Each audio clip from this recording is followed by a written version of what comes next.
The webinar is designed to explore critical aspects of financial management within NGOs and identify strategies for sustainable growth and impact. It will last about 2 hours, starting with each speaker's presentation for about 10 minutes, and then we will continue with Q&A panel. Without further ado, let's welcome our distinguished speakers who will be sharing their expertise today. So first, we have Mr. Alaa Salem, Head of Financial Cost Department and SPS Technology and Innovations. Hi, Alaa. Nice to meet you. Yeah, morning, welcome. And then second, we have Dr. Paritosh Basu, Digital Gospeller, Senior Director, Stragility Consulting. Hi, Dr. Basu. Hi, Davida. Nice meeting all of you and be present in this session. Yeah. Next, we have Miss Samantha Musoke, Project Director of IFR for NPO Humentum. Hi, Samantha. Hi, it's great to be here. Thank you so much. And then we have Mr. Richard Hayler, Group CFO and Board Member, Global Standard Setting. Hi, Richard. Good day to you all. Welcome. And last but not least, we have Mutaba Khalid, co-founder, board member, and advisors with 14 years in Islamic finance. Hi, Mutaba. Hi, guys. Pleasure to be part of this. Welcome. All right. So now let's dive into today's presentations. So first of all, we have Mr. Alaa Salem, who will be presenting about understanding this landscape, challenges, and opportunities. Alaa, please. Yes. The stage is yours. Thanks about this great intro. It's a pleasure to be on this great webinar. Today we were talking about understanding the landscape, challenges, and opportunity. Firstly, the current financial landscape for NGOs, global trend, donor requirement, and regularity changes.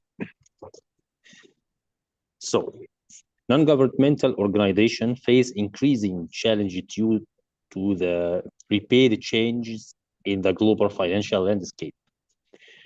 These organizations are affected by several factors, including global economic developments, growing donor requirements, and regularity changes. Let's talk about global trend. The nature of available funding for NGOs is changing due to several key trends, including increased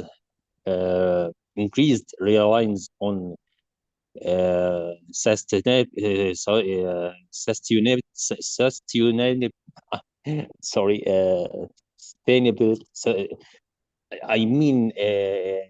stability funding.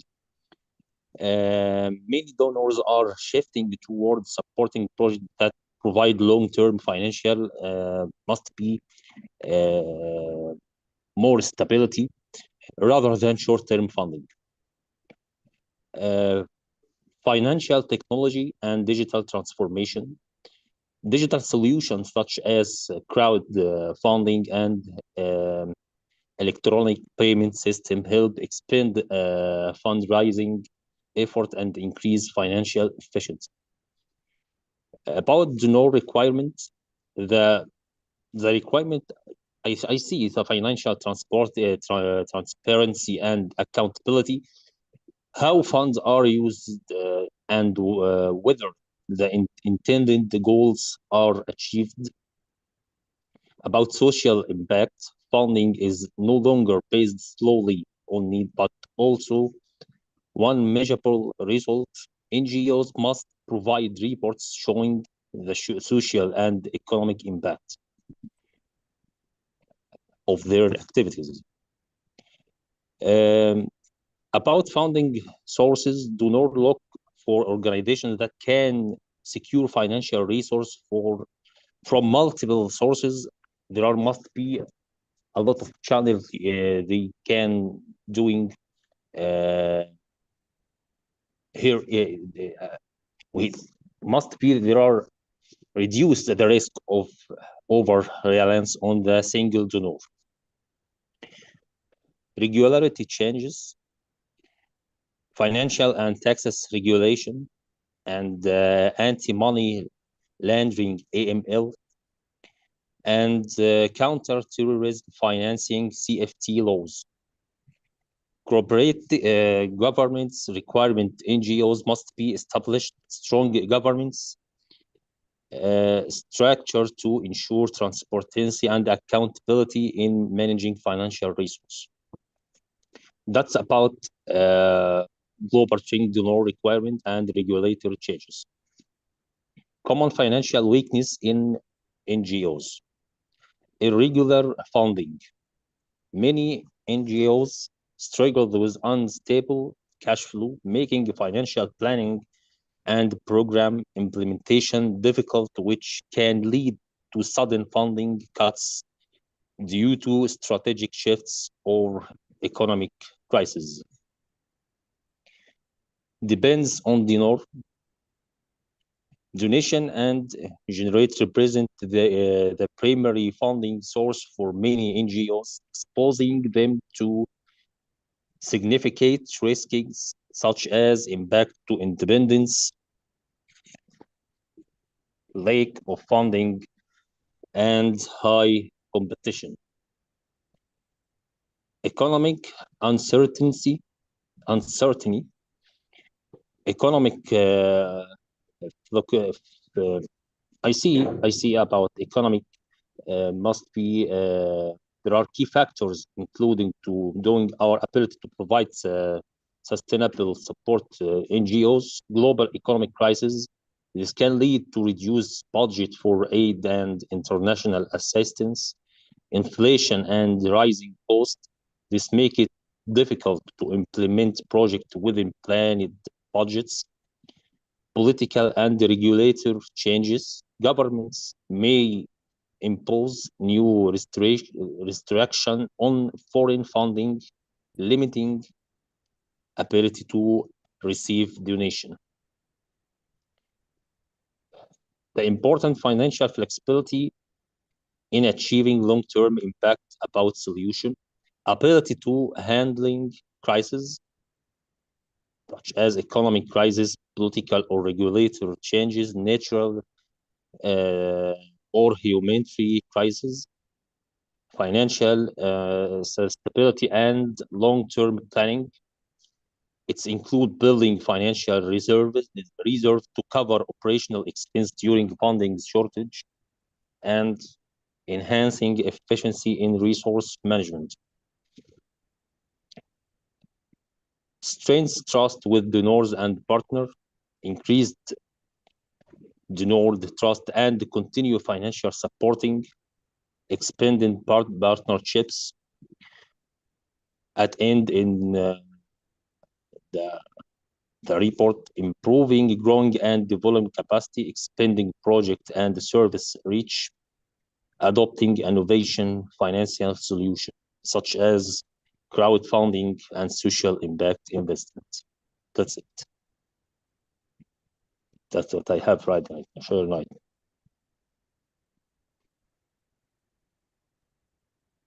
All right. Okay. Thank you so much, Alaa. Looking forward to discuss with you on the Q&A panel after the presentations ends. Thank you so much.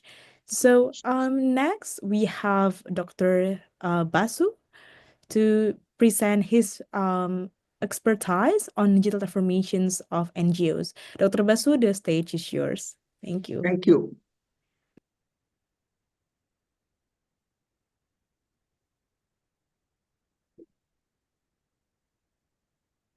Can you see my screen?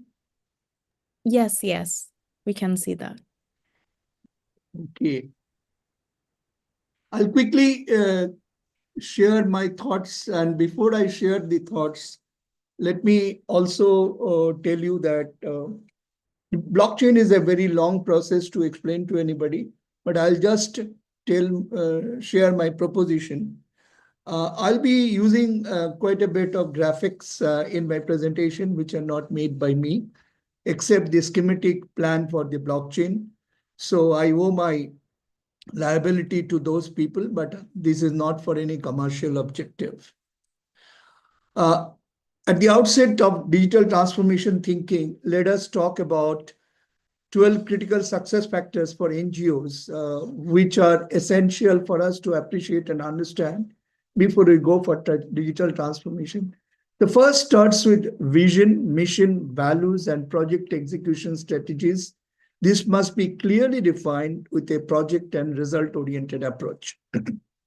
Next should be that any strategy NGOs formulate, those should be data-driven, and these data must be timely, relevant, and purposeful. Those data should be processed in such a manner that one can draw insights from those data for formulation of strategies. Adaptive program design that can pivot and or scale according to the changing needs of society and the given geopolitical and socio-economic environment with the continued relevance and effectiveness. It does mean that the program should be serving the changing needs of society. Those must be relevant and effective in the given geopolitical and socio-economic environment.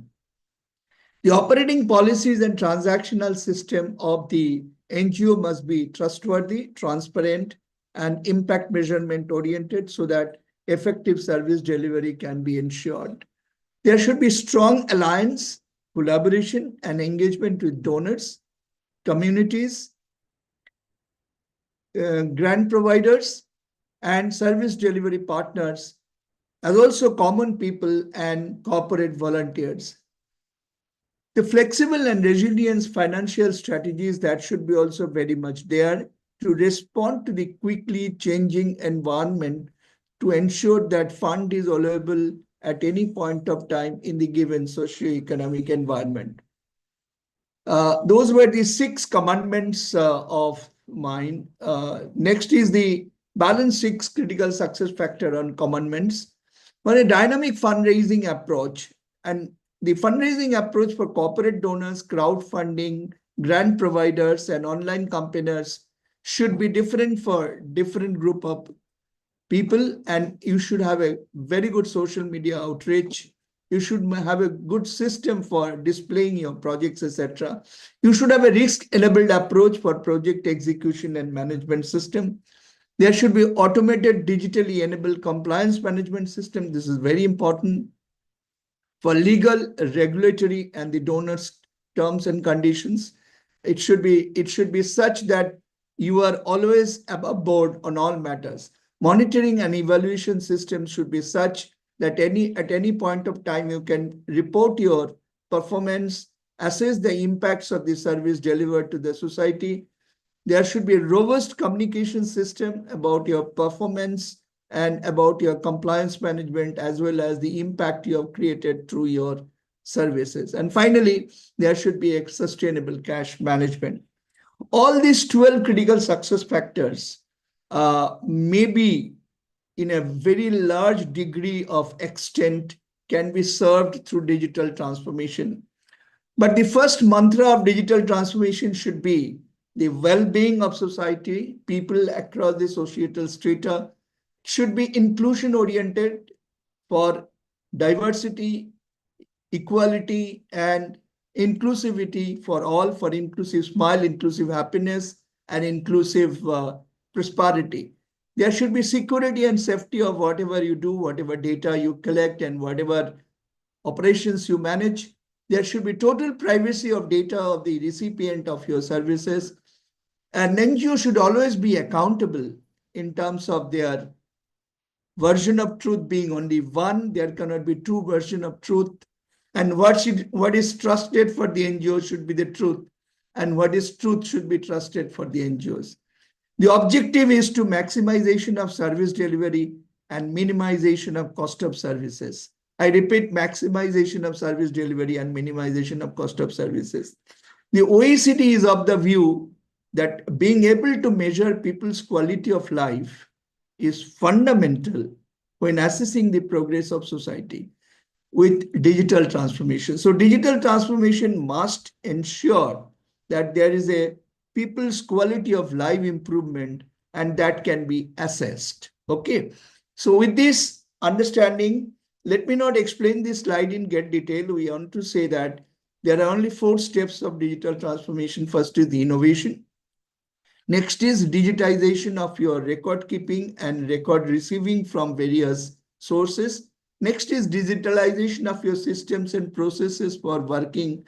And in that digitalization process, you should be able to reduce the human intervention of your routine mundane work. And finally, there should be digital transformation.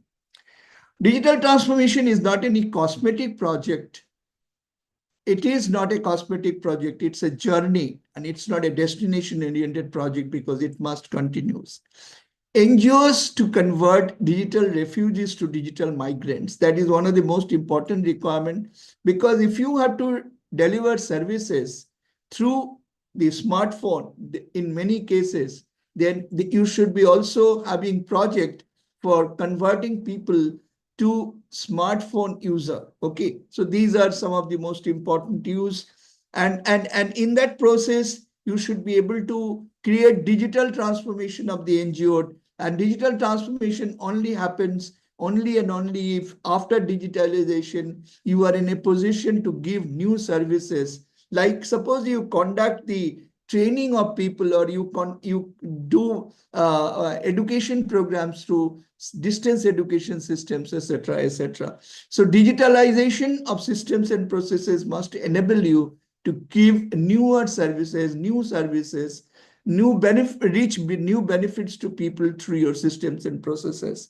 So in the process of any digital transformation, there will be a delivery through internet, and there will be an internet of people, there will be internet of ideas, there will be internet of data, and there will be internet of things. Like phone is your internet of thing, that is the device. And finally, you do not know how the people, that means your beneficiary group, how your other stakeholders will behave, how your data will behave over the period, and how the Internet of Things will behave. So you should have a fair amount of idea about Internet of People, Internet of Ideas, Internet of Data, and Internet of Things, and finally, Internet of Behavior. So what are the cornerstones of digital transformation success? Trust, risk-enabled systems management, shared value, transparency, sustainability, accountability, value experience, ease of application, and regulation compliance. These are the 9 very important factors one should be able to achieve before it goes for digital transformation. Or digital transformation projects must ensure trust, risk enablement, shared value services, transparency, sustainability, accountability, value experiences of application, and regulation compliance. Now here I have done a schematic a drawing of the digital transformation projects which I am trying to explain and appreciate. And here the entire blockchain, my platform is the blockchain platform. The entire platform will be governed and run by and driven by embedded smart contract, which is on your left-hand side of the screen, where the terms and conditions of all donations, all rules and regulations, all systems and processes of the SOPs of the NGO will be digitally embedded in this blockchain system. Who are the stakeholders who will be connected through this blockchain system? The corporate donors on the top line, crowdfunding people in general from the society, government agencies, multilateral agencies, corporate volunteers, general volunteers who come to serve you without any remuneration. Then the community service units, there can be hospitals, there can be schools, colleges, who will be giving you opportunities to serve through their properties. There could be professional volunteers like doctors, there could be accessory suppliers, I'm talking about the bottom line, accessory suppliers who are giving you equipment, there could be provision suppliers. Suppose you are running a food project or you are giving your people midday meal for people who have come to your work, there will be provision vendors, and finally you have a social auditor. Now this blockchain platform gives you all the relevant issues which you want to tackle or you should be tackling as an NGO.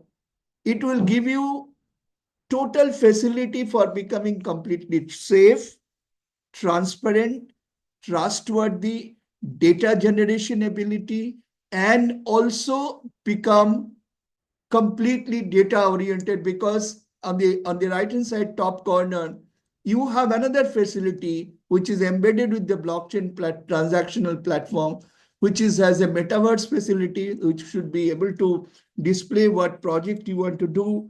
And you have analytics facility here, that is artificial intelligence tools will be there, and here data can be processed, visualized for your reporting system. So this is what I have presented this in this kind of schematic frameworks for blockchain in many international and national fora. So I think NGOs can adopt this, and I can help NGOs in more ways by explaining the process. The next thing which I have ideated, and a paper has been written on this, is suppose the NGO wants to create capital expenditure for livelihood projects like livelihood centers, workshop for artisans, old age home, school and health centers, agricultural equipment, animal husbandry, digital tech support center, etc., etc. Suppose NGOs want to get into this kind of capital intensive project. To have the project done by one person or by the NGO itself is very expensive. Instead, the NGO can mobilize community people, say 1,000, 2,000 people, to become fragmented owners of these capital assets. And these fragmented owners can be given non-fungible tokens, which is a unit, a fractional unit for fragmented holding of the asset. So what is not possible for one person and one NGO, even a federation of NGOs can form these assets through digital transformation. And again, these non-fungible tokens will be transacted through buy and sell of the tokens would be possible for change of ownership through blockchain platform. So fragmented ownership or crowdfunding of capital asset creation can be done for the NGOs even through blockchain. Blockchain is helping you to generate such good facilities in terms of your own operation as well as capital asset creation. It's an expensive process, but it need not be spent, or the money should not be spent by the NGO. There are many startups who provides blockchain as a technology, as a service. That means they provide blockchain technology as a service with a token money. You should go to these people who provides these services. You should give your systems and processes, your rules, regulations, your donors, terms and conditions, etc. And they will design the blockchain for you, and without any intervention of any people. The smart contract will run the process, and there will be total clarity, total transparency. I'll take one more minute, Davida, I'm almost done. So what is needed is sensitization of both the beneficiaries and the donor community, that in today's world, if you have to handle a voluminous project, if you have to be totally transparent, compliant, and if you have to have total commitment, regular and timely openness of MIS, etc., etc., blockchain and application of artificial intelligence as a part of the blockchain is very, very important. Thank you so much. And I'll be happy to help any other organization who would like to adopt blockchain as a technological transactional platform. Thank you so much. All right. Thank you so much, Dr. Basu. Very insightful session.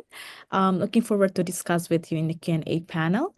And then next we have Samantha Musoke that will be presenting about strategies for financial resilience. Samantha, the stage is yours. Thank you so much. And I'm honored to follow our distinguished speakers so far. You know, they say that there's things that you know that you don't know. All about blockchain was something I didn't even know I didn't know. So thank you, Professor Doctor, for opening my mind. So I wanted to maybe link some further into what Alaa was saying earlier about financial resilience and the uncertainty to sustainable impact. So my name is Samantha Musoke. I work with an organization called Humentum, and I'm the director of the IFR for NPO project. That's International Financial Reporting for Nonprofit Organizations. So I'm bringing a bit of a financial reporting angle onto this topic. Humentum is an organization that exists to build equity, resilience, and accountability within the nonprofit sector. So resilience is really at the heart of our raison d'etre as an organization. We're a nonprofit organization ourselves. Now, we have actually a training course, and I've put a link to it there, which is about achieving financial sustainability for NGOs. And it talks about the 4 pillars of financial resilience. Now, in 10 minutes, I'm not going to cover all of these, but these are the 4 things that we talk about in that course. So the first is an appropriate funding mix, so we don't get that over-reliance that Dr. Paritosh mentioned earlier. The second is about quality of income, not just quantity. And again, earlier speakers mentioned that nice long-term unrestricted funding, which is a better quality that enables us to be more agile and responsive. The third aspect of financial resilience is building appropriate, adequate reserves to be able to be resilient to shocks or to be able to close down responsibly. We've seen that happening a lot in the sector in recent weeks since the USAID freeze. There's been polls about this and that organization has no reserves or has enough reserves only for 3 months or whatever. Organizations have had to lay off staff, they've had unexpected costs, many have closed or emerging. So those reserves are vital for being able to cope with those unexpected shocks. We also had conversations about reserves during COVID, didn't we? It's like we need reserves to be able to cope with these unexpected things that happen. And then the 4th pillar is strong stakeholder relationships, making sure it's not just donors, it's your suppliers for credit, it's your bankers, it's your tax authorities, it's your communities vitally, or your beneficiaries, the people that you're working with.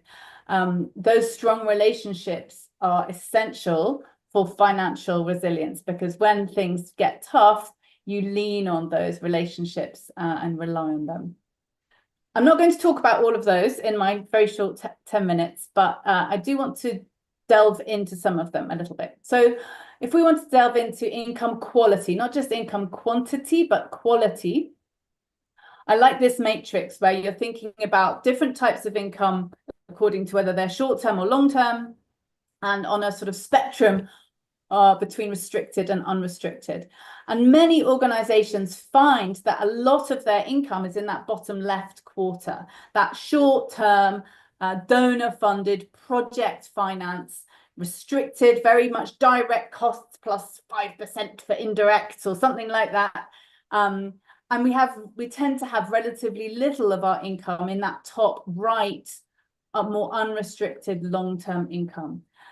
Whereas, so an example of long-term unrestricted income might be for those organizations lucky enough to have endowments, where that endowment just keeps giving interest in the long term, and that interest is unrestricted for use within the organization's mission. Another example might be rental income. If you have a building and you're able to rent out part of it, that would be kind of long-term unrestricted income. So we tend to have often most of our income coming from less unrestricted and long-term sources. So how do we measure financial resilience? This is really important to actually get a quantifiable way of measuring how financially resilient an organization is.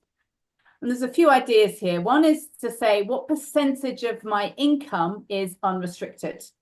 If I look at all my income, how much of it is unrestricted? Another way that that's talked about is donor dependence, is like 99% of my income coming from donors, and how unrestricted is it? So that's a good measure. Another important one is looking at your financial position at any given point in time, your balance sheet, if you like, and looking at what percentage of your net assets are unrestricted. I hope if I use the term unrestricted funds, I know that might mean different things in different places, but what percentage of your total funds are unrestricted versus restricted? And I know one common way that organizations assess their resilience is this idea of survival ratio. How many days worth of reserves have I got available? So if my income stopped tomorrow, how long could I keep going, burning at the current rate? in days or months. And you could use that. You could use your total expenditure. So 1 year's worth of expenditure would be 1 year's worth of activity, or you could use unrestricted expenditure depending on your structure and how long you want to survive and what you would want to do if you were in survival mode. But these are the sorts of reserves actually that humans reading financial statements look at, and AI that's reading financial statements and doing analysis also would do these kinds of ratios on your financial statements. And obviously as trustees, as senior leaders, as managers, you can do that analysis yourself. Now, I want to focus in a bit on unrestricted or flexible funding because it is the magic source in everything else. It unlocks, it's the good quality income, it enables us to build reserves. It really is the secret to greater resilience. So what might that look like? So for example, what if you're not required to prepare a separate budget with specific activities? It's just money for your mission as a whole. What if you've got a budget, but you can write your own headings? You can choose what it is that you want to spend that money on. Can you reprioritize within that budget without asking for permission? Have you got the flexibility to do that? Are there a long list of things you can't spend it on, or you must fly American, or you can't spend it on X, Y, and Z? Is it restricted in that sense? Are there time limits that you have to only spend it within this day and that date? What if you wanted to spend it on something completely different, like, you know, COVID, or something big happens and you really want to spend your money on something completely different, important, valid, missional, but not what was in the original plan? Are you allowed to do that? What if you wanted to not spend it at all and actually build reserves with it instead? Keep it because you want to build up your reserves. So that, I hope, gives a flavor of sort of the spectrum of highly restricted, controlled funding versus completely and utterly do as you like funding. And it's not, there is a sort of line that defines it, but there's quite a spectrum from one extreme to the other as well. This type of funding is so important. We hear a lot in the sector about locally led development and autonomous decision-making. The problem with restricted funding is a lot of that control and decision-making can be held by the person with the money. But just because the person has the money doesn't necessarily mean, or doesn't at all mean, that they are able to make the best decisions about how that money should be spent. So to achieve autonomy and locally led development, we need more flexible funding in the system. It's what enables organizations to be agile and responsive. It's what enables organizations to innovate. Let's say you want to get into blockchain and innovate your systems and processes. You can do that, and you can choose to do that if you've got unrestricted money.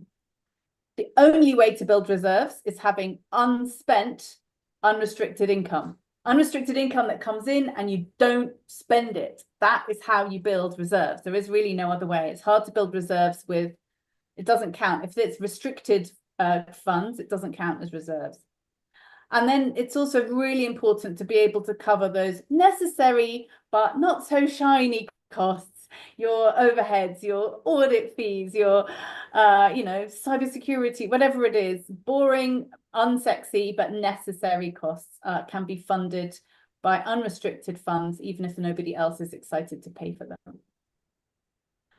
Now, how do you get it? I guess this is the million-dollar question, which everybody is asking. So I'm not a fundraising expert, and I won't pretend to be, but I have loved the resources, free resources from Kevin Brown at the Mighty Ally. He has a great blog on their website and on LinkedIn about being fundable and findable. It's about your brand and your messaging. It's about how you communicate your impact and your purpose in a compelling way. So I would really recommend his resources. You need to make the case, push back, don't just accept highly restricted funding.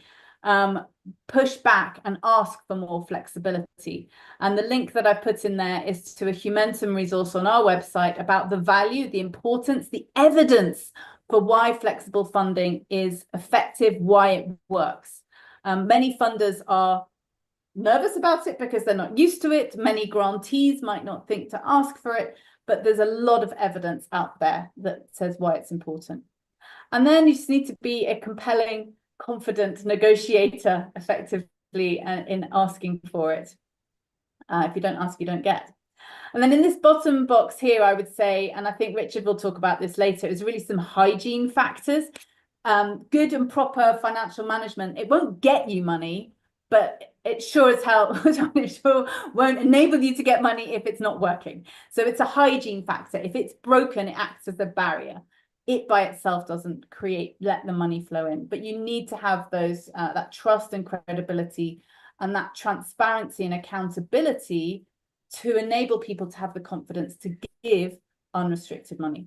And that's where I'd like to pivot slightly and talk about an international accounting standard, because this is all about building that credibility and trust and transparency, specifically around unrestricted funds. So International Nonprofit Accounting Standard, INPAS, is going to be the first internationally recognized accounting standard for this sector. And it's been developed to streamline the preparation of our annual audited accounts and also grant reports. And it's due to be published later this year. Effectively, it's completing the suite of international accounting standards that are out there. We have IFRS for the corporates, the businesses. We have IPSAS for governments, and we have never had an international standard for nonprofits.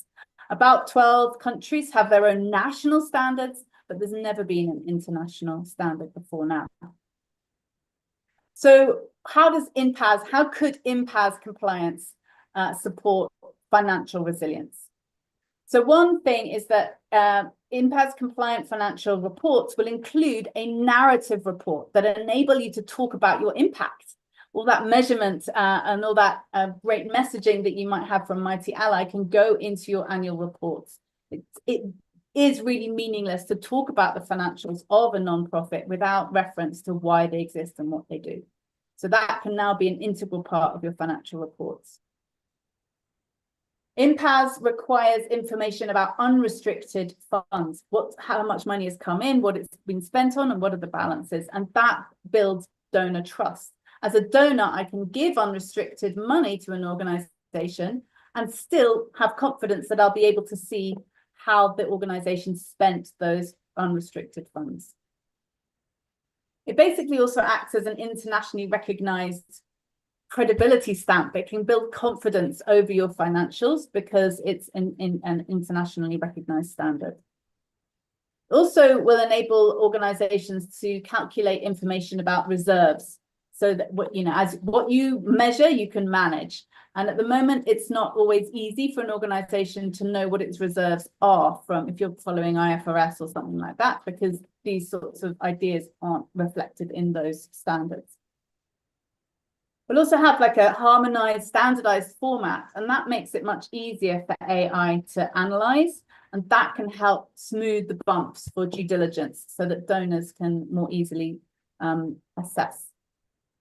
And then we can have things like databases. So if you're familiar with the 990 form, which is done by American nonprofits, and there's a website called Candid that lists all the financial statements of American nonprofits because they're done in a standardized way. We could do something similar to that in a global sort of way. Maybe it's blockchain enabled. And so that organizations can become more fundable and findable.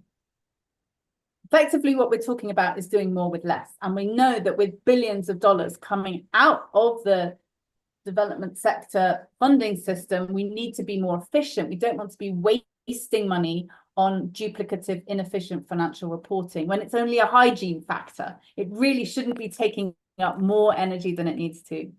So INPAS for NGOs, NPOs, it simplifies and standardizes financial reporting, making it easier to measure and manage financial sustainability, comply with donor reporting requirements, and attract quality funding.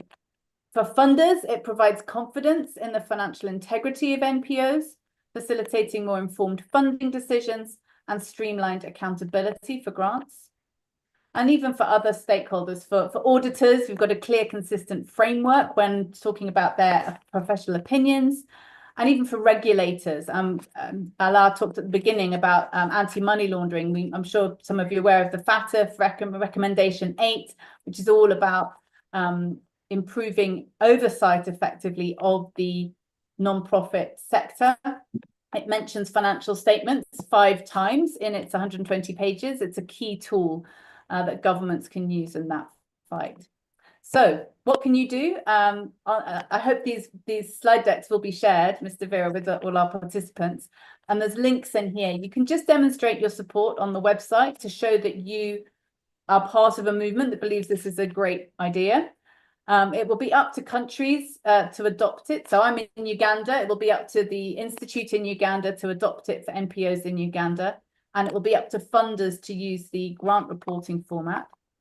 But it's also good to know that NPOs see this as a win-win. It doesn't have to be something that's imposed by a government that I fight against. It's good for governments. It's good for NPOs. It's a win-win. So you can demonstrate your support, and that can show that this is something that has really got partisan support.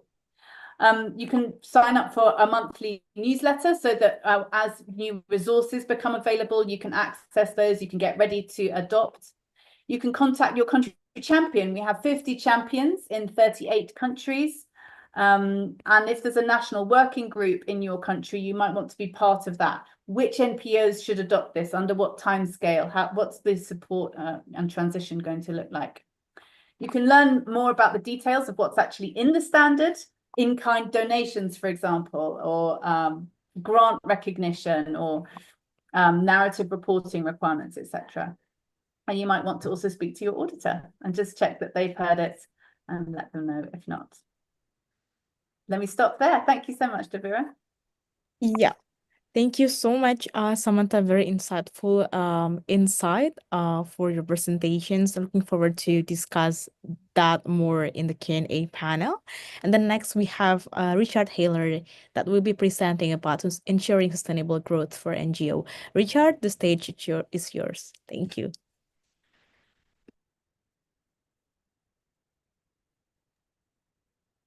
You're on mute, Richard. There we go. Now you can hear me okay. Sorry, got the presentation up on my screen. I can't see. And to follow on from those presentations, I've got a challenge now because there was some really good content there. So apologies if I go over anything that you've already heard. So we're going from resilience to impact and ensuring sustainable growth. Now, that's difficult, and I'll get into why that's difficult in a minute. But first, a little outline. So we'll talk about the relationship between impact and resilience as a fundraising tool, understanding our resources and our donors, and linking that back to impact and resilience. Moving on to goal congruence with our stakeholders, strategic planning, and staying on mission. And staying on mission is highlighted and underlined and bold, and I'll get to why that is towards the end of the presentation. But if you take only one thing away from what I'm going to say, this is it. So what do we actually mean by impact? And this is why this is a difficult talk, because actually it depends entirely on your mission, and then within that on who you ask. So yes, different stakeholders are going to have different ideas as to what your charity, the impact your charity is going to achieve. And the problem with this is that unless your mission is very clear up front, they're going to bring their perspective on what your mission should be, or how your mission should be interpreted, in terms of determining what your impact should look like. Right now, that is going to cause you a number of challenges in your fundraising, as we'll see later, and when you think about how you deal with your stakeholders. So when we think about impact, when you ask somebody what they actually mean by impact, usually they will talk in terms of results, right? So what do the stakeholders want to see? Now, again, as I'm going to come back to you later, this is going to depend on who the stakeholders are, who your donors are, who's supporting you, who you're supporting. But typically, you can break it down into broadly 3 things, right? Stories about people who've been helped or about changes that have been made, pictures like the one you've got on screen right now, and numbers. These are your KPIs, these are your financial metrics, and Samantha did a wonderful job of talking through the potential for standards here in terms of formalizing and making that more consistent across NGOs. So that brings us to what do we mean by resilience? And so you have the doctor's comments earlier around organizational resilience in particular, and in the last presentation, financial resilience. So the capacity to sustain operations during uncertainties. And so obviously we've all seen COVID, and one of the points I was making before COVID was I never considered 3 months of reserves to be adequate. And an awful lot of people would say, but that's what everybody's doing. And you say, well, what happens if a donor steps away? And since COVID, during COVID, we obviously saw a lot of support for programs and donations stop or get allocated elsewhere. We've seen more recently that a single change in government can affect a significant amount of US aid funding, for example, in the places that went. That's a change of government. Those happen regularly. We've also seen, for example, in the UK, a lot of private schools were classed as charities, and all of a sudden they're facing tax on the subscriptions that they get from parents for the students. So, a single change in government legislation can have a material impact. And, organizations that only hold 3 months are always going to struggle with that. Now, if you're an early stage organization, it's tough because you may not have raised a lot of money and you want to demonstrate impact in order to generate funding. And so you might not be able to have a lot held in reserve. The longer you survive, right, as an organization through resilience, the more you should be focused on maintaining an acceptable amount of reserves. And this is where you get to this link between sustainability and long-term impact, right? And I've got the point at the bottom there, but if we move on to resilience as a fundraising tool, donor confidence comes in part from the fact that you've been around for a while and people recognize your brand. And this is where we get to trust and credibility are important for building your brand, and trust and credibility are built over time, which requires resilience. So if you want to have a medium to long-term impact, you need a resilient brand. That brand requires trust and credibility. And you start to get this virtuous cycle of, we've been resilient, therefore you can trust us with your money. We're going to deliver the impact with the donations received without going out of business. And ideally, we're going to do that in a transparent way through effective reporting. So one of the things I like to tell people that they should do when they're starting to think about their resilience and their impact is start with a resource audit. What do you have that you can actually allocate to impact, and what do you have that you're going to keep in reserve? Now, I recommend that this is broken down to 3 parts. You've got your cash and cash equivalents, and I really like the table of breaking that down into restricted and unrestricted, long and short term, to think about that. Then you've got your assets. Some of these will be on your balance sheet. Some of these won't be on your balance sheet. So you might have the ability to use, for example, a particular building or rooms in a building. You don't have any legal or contractual right to it, so it might not be on your balance sheet, but you have access to that. And so that is something that the organization can use in order to affect its mission and have impact. And time. Nobody ever really thinks about this, but do you have a register, for example, of all of your donors and the skills that they have? Because they might be in helping you do something, but they may have skills that are going to allow you within your organization to solve other problems, right? Or make connections and so on and so forth. Are you really leveraging that pool properly? Because if people are donating their time to you, they're probably doing it for a good reason. And we'll get onto those when we talk about understanding. But they're not going to say no to introducing you to someone. Or if you happen to know that, I don't know, you've got somebody who goes out and works in a soup kitchen at the weekend, for example, but it turns out that they're a contracts lawyer and you've got a contracts problem, at least you can have that initial conversation. That's going to add value to your organization and improve your resilience. But if you don't know you have it, you can't deploy it. So understanding our donors and sponsors. In order to get the most out of our donors, our sponsors, and our stakeholders more generally, we need to understand them. And that's important for resilience, because if you understand what your donor sponsor is looking for, why they're doing something, you can not only get more, which improves, allows you to diversify your funding pool, improves your resilience, but you can also see things coming down the line that are going to affect whether they're going to continue funding you or not, right? And so are they doing this? And I put this at the top. Are they doing this because they want to feel good, right? And so sometimes it's a feel good factor. That's the value that you bring to them. They get to sleep better at night. Is it that they want to look good? And you'll see a lot more of this, or mitigate negative opinion. And so you see an awful lot of corporate sponsors who make a big deal out of the fact that they're backing something because they know it's going to resonate with their consumer base. Are they benefiting from the activities of the NGO? And so you might see farmers supporting an agricultural NGO, for example, or something similar like a pollution NGO, because it improves the quality of their lives. You see this a lot with standards organizations as well.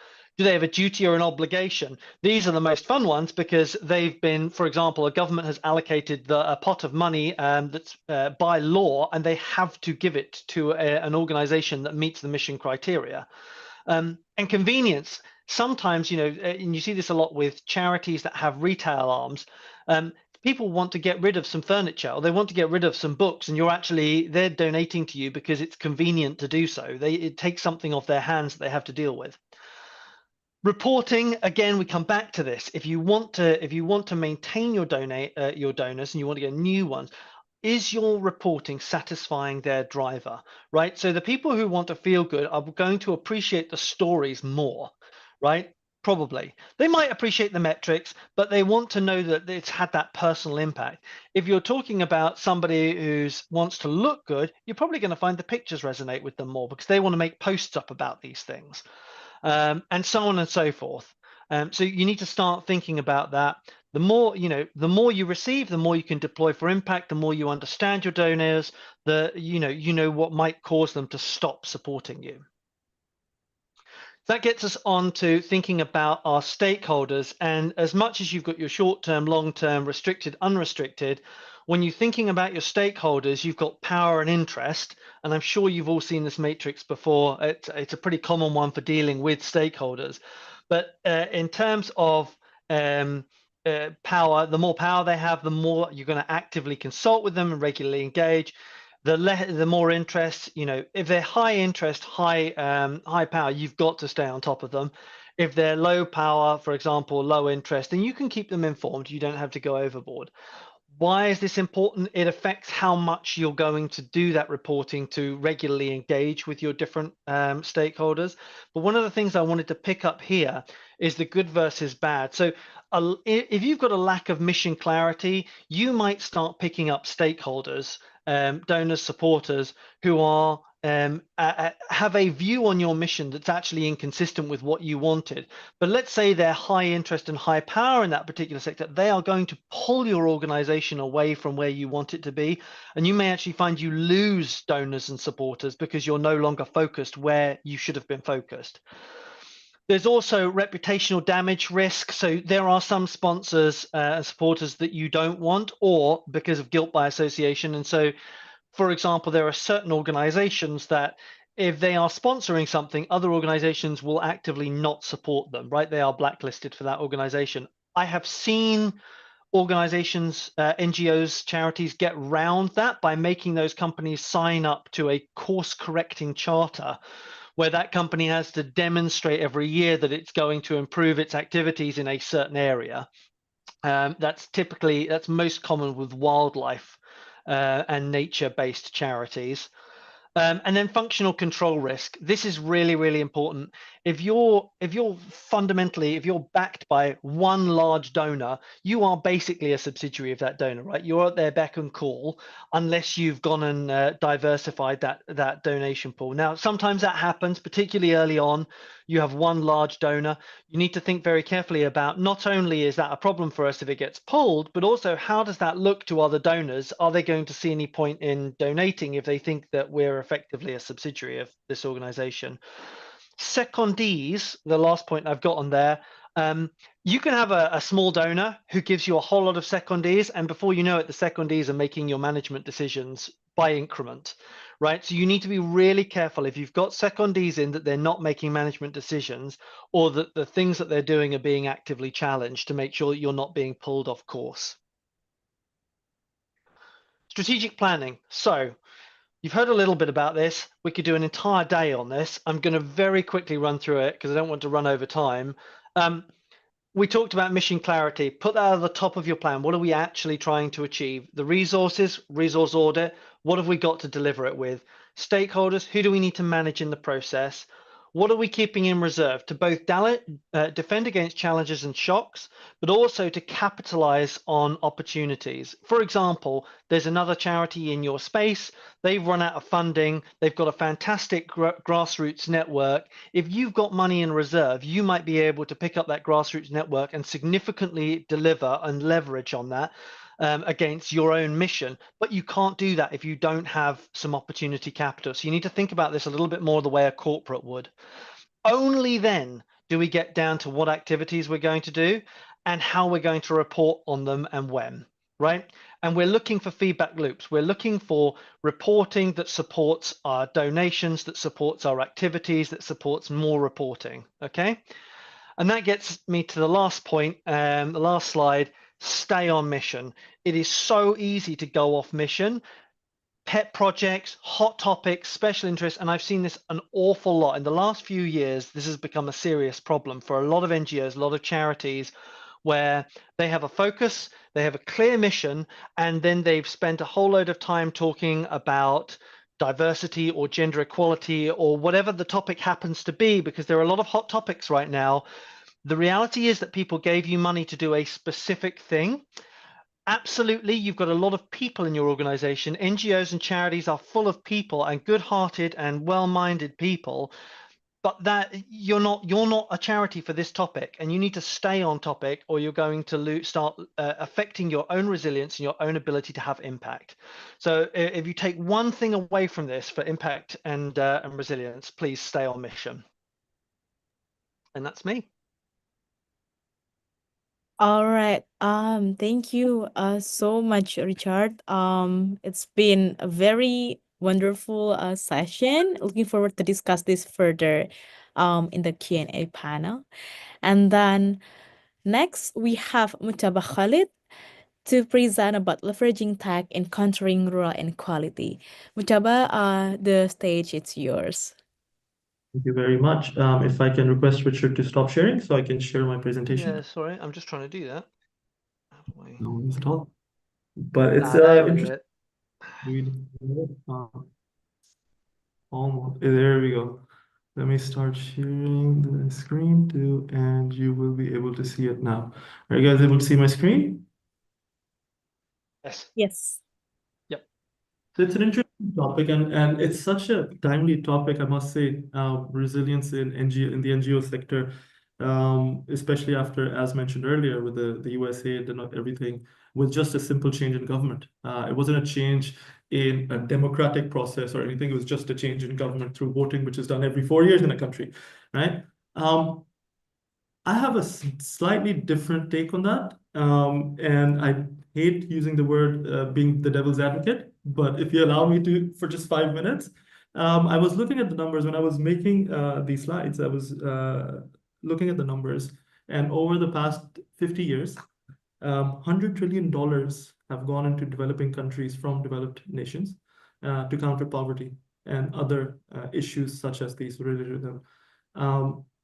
If you give $100 trillion to any privately run company with shareholders, which is working towards stakeholder maximization, we probably would have been living in Mars by now, right? We would have had colonies in Mars or something, right? I'm just going to assume that we would have done that, right? Anyone, and you can, maybe I'm not as knowledgeable as some of you, if someone can tell me where the world collectively has, using even a percentage of that money, reduced poverty in a country, I would love to know, using aid, not other avenues. So I mean, it is a good point when you have things like these in an industry for introspection, right? Where things can be better, how things can be done in a better way. I'm going to look at something which is leveraging technology, which Dr. Paritosh also, delved into, especially blockchain, which was very interesting to listen to. But encountering rural inequality. And I'm going to highlight opportunities rather than telling you what to do, right? And then I'm just going to use a case study of how we think, or how I think what we should have done, or what we're doing, and what I'm doing in one of the projects I'm working on. Now, if you look at the world map, right? And this is the world map for financial exclusion, the unbanked, people who don't have access to financial resources. A couple of things are very interesting that come to mind. One, of course, is that it's the global south. But if you look at the countries in this map, you'd see that most of them are agri-based, right? Even the communities, right? Even if the countries are not agri-based, the communities where you have the least level of financial inclusion are agri-based. And another very interesting thing which people kind of, miss out is that minus Latin America, if you look at all the countries, they have a very significant Muslim population. And this is where I think we could leverage technology and even Islamic finance, because as for some of you who might not know, in Islam, interest-based lending is not allowed. So you have to go using partnership-based lending. So maybe one of the reasons of financial exclusion is that we haven't approached them through what they're comfortable with, right? Now I'm going to use another map of the world to show you something even more interesting. This is for corn. So I used corn as a yield gap and potential analysis.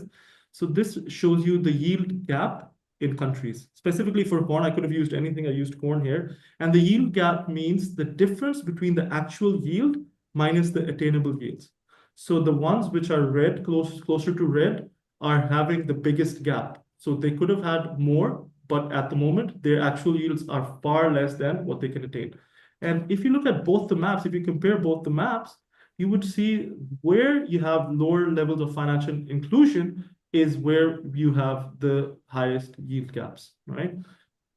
And I can show you this in numbers. The world has an approximate average yield gap of 1.65 tons when it comes to corn, which means that it is producing this is per hectare, not total, of course, but per hectare or per acre. So the world on average produces 1.67 tons less than it could, but countries like Burundi have a 4.75 trillion advantage they could benefit from, which they're not. And these are countries with low levels of financial inclusion. So that got me thinking that, and this is something I've been thinking for 2 years now, or 1.5 years. Is there something as NGOs, as banks, as governments, we're missing out? Are we completely ignoring the biggest cog in the piece of financial inclusion, which is small-scale farmers? And that's where I'm going to show you a case study. I'm going to use Pakistan as a case study because that's where we're launching a pilot, and that's where I'm from. So no one can say I'm saying bad about any other country. I'm just talking about my own country. If you look at Pakistan's GDP, which is about $400 billion, give and take, 20%, and this is excluding the black part of the economy, right? This is the documented part of the economy. $400 billion GDP, about 20% of it is agriculture. Pakistan is about 60 to 65% rural population, and 40%, which is 88 million people, are indirectly or directly employed in agriculture. By the way, I'm talking about Pakistan, but as most of you would know, this is across developing countries. This isn't something specific to Pakistan. This can be any developing country in the global south, which is agri-based. And one of the most interesting things, which when I saw in the Pakistan Bureau of Statistics, was that almost 80% of farmers are small-scale farmers, who are cultivating on 1 to 15 acres or less than 15 acres of land. And those are the ones which we need to approach, because imagine if we make them even 20% more efficient in the way they do things, they increase their yields, give them the right tools, then the 20% GDP which it has, it can have a multiplier effect not only on them, the productivity of a nation. They can have disposable income, which they can use for better health, better education for their kids, and just have an entire multiplier effect on the country. And then you can imagine if we start doing it across the world, this food security, which everyone talks about these days, how much better we can approach food security. If we look at Pakistan and wheat, so wheat is one of our, let's say, the crop, because we eat in our diet a lot of wheat, roti, or bread, as some people would know. And I want to compare it to a country, which is really the benchmark for agriculture, which is the Netherlands. right? So in Pakistan, the real yield currently is 3.51 tons per hectare. And in Netherlands, which is a very small country compared to Pakistan and has a very colder, harsher weather, some would argue, has a 9.39 ton per hectare yield currently. What's more interesting is that Pakistan has a 4.76 ton per hectare attainable yield, right? So this means that if you compare other countries with the same climate, soil type, XYZ, so Pakistan could reach a potential of 4.76. What's interesting is Netherlands is 8.5. So its real yield is more than its attainable yield. So using technology, leveraging best practices, they're actually growing more than their attainable yield. Now imagine if we can somehow facilitate small-scale farmers to go beyond what they can. Imagine how on a global level the impact we can have. This is something, and this is something back to financial inclusion. This is from 2017, and Pakistan was really doing not too great when it comes to the ranking in financial inclusion. Mind you, this is from the World Bank, but it's from 2017, and Pakistan was in number 132.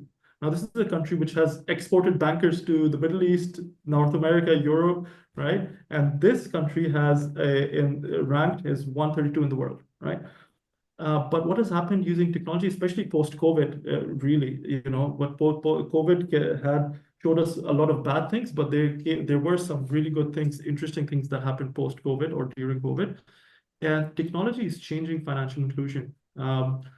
Just from 2022 to 23, the volume of transactions grew by 29%. Both and 21%, 21 to 29% in terms of the value and 21% in terms of volume. Mobile banking has increased by 30% and internet banking has increased by 15%. But what's most interesting is that digital wallets, e-wallets, where I can transfer some small amount to another person's digital wallet, that has over the year from 22 to 23 increased up to 450%. And the trend, as you can see from 2019, financial year 2019 to 23, is just upward, but it's exponentially upward, So this is where, and this is just Pakistan. We all know what M-Pesa did and how it changed the landscape in Kenya and other African countries. So this is where I strongly believe that if we leverage technology, we can reap great benefits. And this is why at my time at Harvard and at the Harvard Innovation Labs, I incubated Bagi, which is tackling financial inclusion and low yields using technology. And we do two simple things. We give digital credit in a partnership-based model, not an interest-based model. And I'll come on to not just from an Islamic finance perspective, but I'll come on to why we do that at the end. And we give technical assistance to improve yields. And all of it is done through technology, leveraging technology. Not that people have to come to us and we have an office in the city. People come to us and we give them something. And this is all done using technology. So what does Bagi do? And I'm going to just give you 3 or 4 slides of how we do it at the Bagi app. Based on the onboarding process looks like, based on the geolocation of the farm and the soil type and the water type, the customer, the user is shown, depending on what month it is, the crops he or she can grow on their land. So as you can see, they're given like tomatoes, maize, onions. Now let's assume that he or she clicks on tomatoes, that they want to grow for the next crop cycle, tomatoes. They click on tomato, they make a schedule. Bagi, based on the weather patterns, gives you a step-by-step weekly schedule of best practices you as a farmer need to do to ensure optimal yield. So it will say, based on this weather and based on the fact that you've chosen tomato, this week is most optimal for you to do sowing. The next week is most optimal for you to put in, let's say, urea or whatever inputs are required. Now, another interesting thing I mentioned earlier is we're giving digital credit. We're not giving money because that can manage risk. We have to manage the risks of our, sponsors or donors and small-scale farmers. As much as I don't want to say it, but it's seen by a lot of donors or financial institutions as a risky investment, right? If you just give them cash.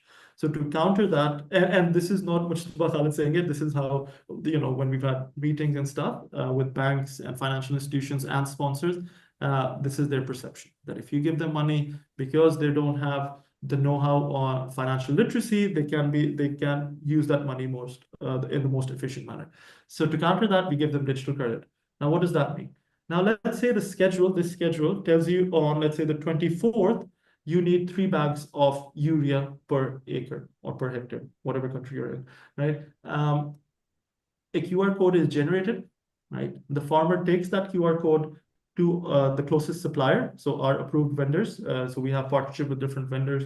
We're running a pilot in Pakistan with Syngenta, which is one of the largest input providers of agriculture in the world. So they'd go to the closest approved vendor. They'd show the QR code. The supplier using his Bahi app will scan the QR code. The app will tell it, yes, on this to this person, you need to give 3 bags of urea, let's say, or fertilizer.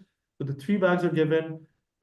Pictures are taken to record the transaction, and the farmer is on his or her way. And that's how we're managing the let's say leakages of or the managing the risk of financing small scale farmers.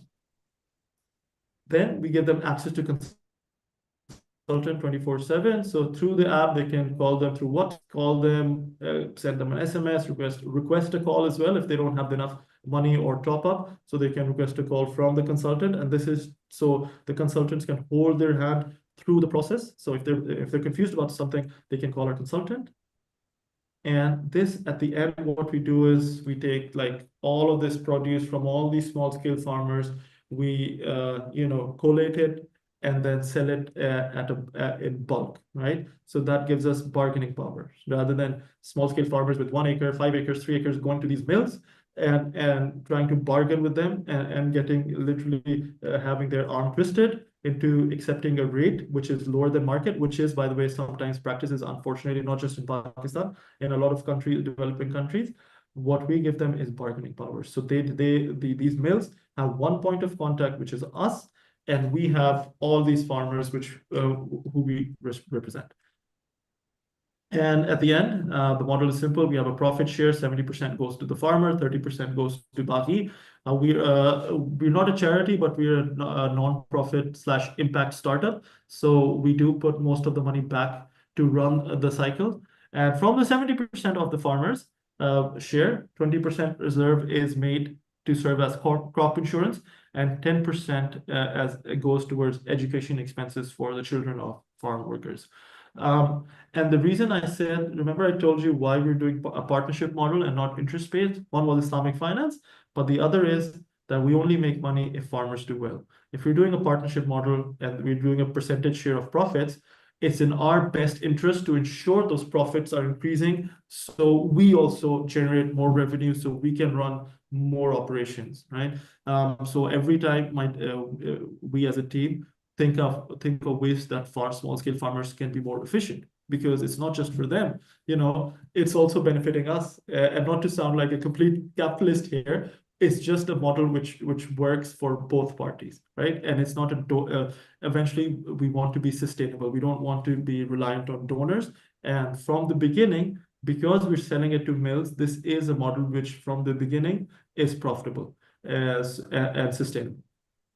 Now that's something which I've mentioned and something, but I want to also mention something about Web3. Dr. Basu also mentioned blockchain. Now Web3 is not just about Bitcoin, right? It's about tokenized financial assets. It's about blockchain having integration with the blockchain, smart contracts, and all of these things.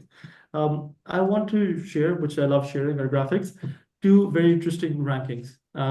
If we look at the rise of Web3, it's not a developed country story. It's essentially a developing country story.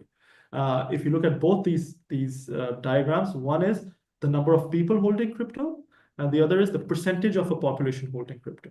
Now, both of them, these are the top 10 countries.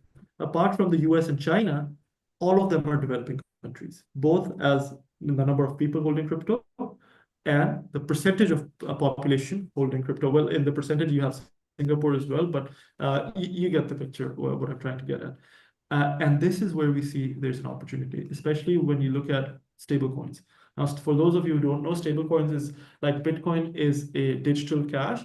Stablecoin represents real world currency in the Web3 space. So for example, USDT, one USDT would represent $1, you know, so that's what it is. And what we've seen is that due to the decrease in the value of these currency of the currency of a lot of developing countries, be it Pakistan, Nigeria, Turkey has been seen over the past 4 years, 1000%, India, Egypt. So a lot of people have started keeping their money in stable coins through peer-to-peer transactions, where if someone holds crypto, they'll pay them real money and they'll tell them to transfer a bit of that to their digital wallet. And this is where I think the next iteration of finance is going to definitely move, where you have countries holding strategic, Bitcoin reserves or strategic crypto reserves. But from there, it's going to go to banks and financial institutions. And from there, it's eventually going to trickle down to NGOs and developmental organizations, because you have a captive audience. And that's where, and I'm not doing much there, but I just wanted to raise that and highlight that point, since we were discussing how to make NGOs resilient. And that's about it. Thank you so much, Mustafa, for the presentations, and all to the speakers as well for the amazing presentations today. And after this, we're gonna have the Q&A panel. And then for the attendees for this webinar, feel free to put your questions in the chat box that we'll be asking the speakers about the topics. Okay, and then let's dive into the Q&A panel. So we have 8 questions for the Q&A that will be discussed in the next 30 to 45 minutes. So my first question is going to Alaa. So Alaa, how have donor expectations evolved in recent years, and how should NGOs adapt their financial strategies accordingly?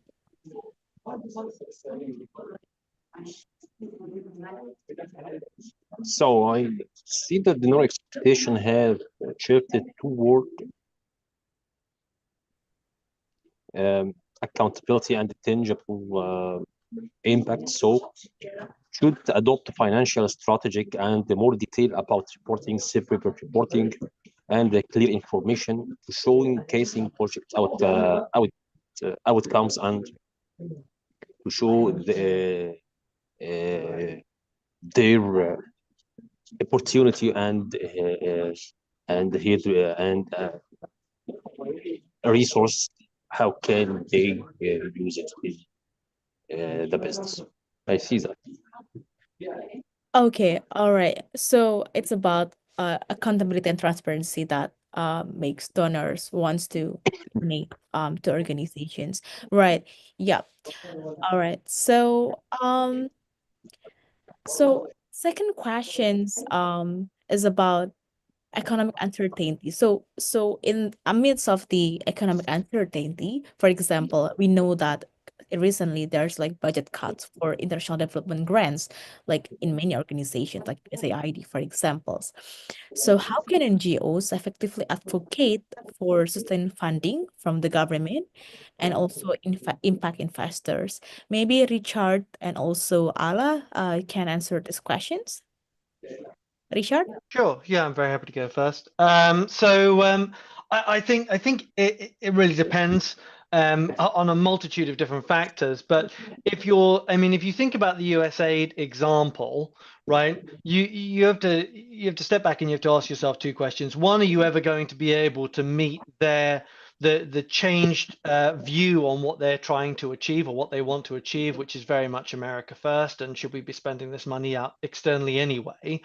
The second is, are you going to be able to get to the decision maker in order to persuade them that you're actually doing something that meets their decision driver? Because if you're not going to get to the decision maker, you're going to struggle with the messaging unless you've put a lot of effort into your messaging program, right? And so some organizations do put a lot of effort in here. They'll have, and there are a number of free tools that you can use to do this, right? You can put stuff on YouTube and on Twitter and on Blue Sky and on various platforms, right? There are news organizations who will give space to charities and NGOs for free in order to do their marketing and spread their message. So that's all possible. In terms of how you effectively advocate, it depends on, it depends on what the uncertainty is that's being caused and whether you're directly addressing that, or you can show that your mission is sufficiently addressing that.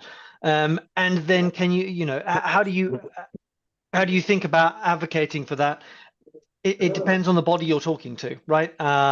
This is why I say it's so important to understand the bodies you're talking to, and also to look at whether there are bodies that you should be talking to that you're not. You can also think about where their funding comes from. So governments, it's set by a budget. It might be outlined in the law, and so that's worth understanding. Family offices are usually a good place during downturns, right? Because family offices have a pot of cash. They can put it out, they can not put it out, but they are more, they are probably during a downturn going to be a little bit more bullish because they know they're sitting on capital. They can get more impact for their buck, as it were, right? So these are all things to think about. All right. Yeah, very interesting answer that we need to like persuade the decision maker. Right. Ala, do you have something to add? I see it can be doing building strong relationship with founder, and I see it's to adapting their strategies to elegant with current founder property. And also I see the law should be established to protect these organizations. I see. All right. Thank you so much, Richard, and Ala. So next questions is that how can NGOs demonstrate innovations in fundraising strategies to stand out in an increasingly competitive funding landscape? So Samantha, maybe you can answer these questions. I can have a go. As I said, I'm not really a fundraising expert, but I have seen some really interesting examples coming up.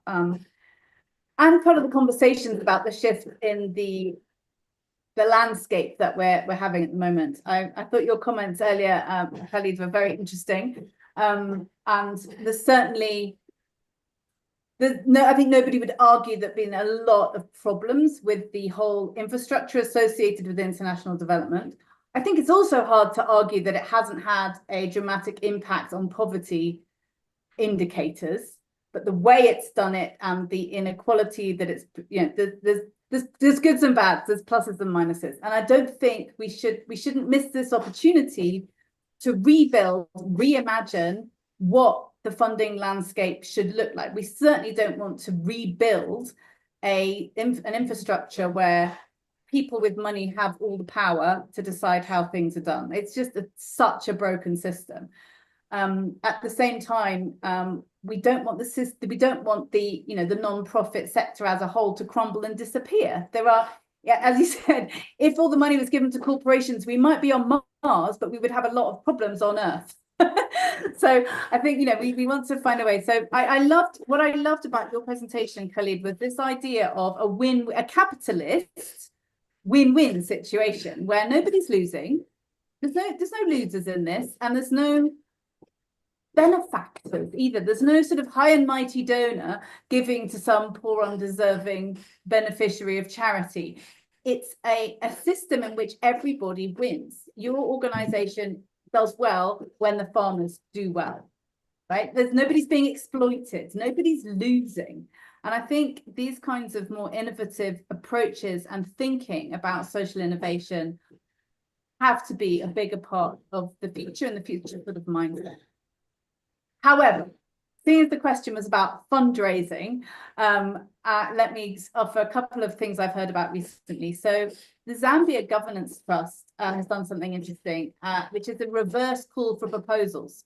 So rather than sort of waiting for funders to put out we want you to come and we've got money for this, come and bid for it idea, they've put out a we are doing this. Who would like to provide money for this fantastic thing that we're doing? And it was done in collaboration with a number of other organizations. They put out a series of basically call for funding. And it was shared with a pool of funders who were part of this initiative. So it's kind of turning the whole thing on its head. And within that, it was setting out, this is what our mission does, and talking about impact in all the ways that Richard mentioned. And you've got to make that message. You can't just say, give me money for nothing.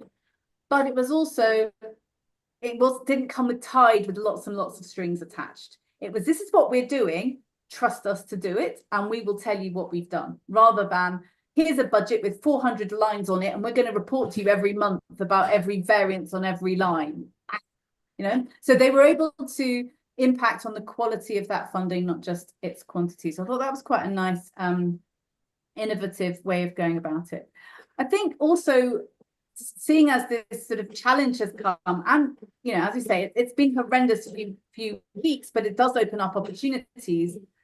Rather than looking for foreign sources of income, looking more domestically, looking at domestic philanthropy, partnerships with local businesses. I can speak for Uganda, where I live. Certainly, I've had far more people knocking on my door for money, local organizations, saying, oh, Sam, could you give us some money? Before, they would have gone to USAID or whatever. I'm now having, you know, people coming to my door, which I think is great. You know, I think it's really good. And also in Africa, there is absolutely a culture of giving. It's just not giving to organizations. It's charity, it's community and family. It's a normal thing to give and contribute. Everybody does it. It's just in a slightly different context. So I think there's a lot of opportunities. You might, for example, partner with a corporate and do payroll giving.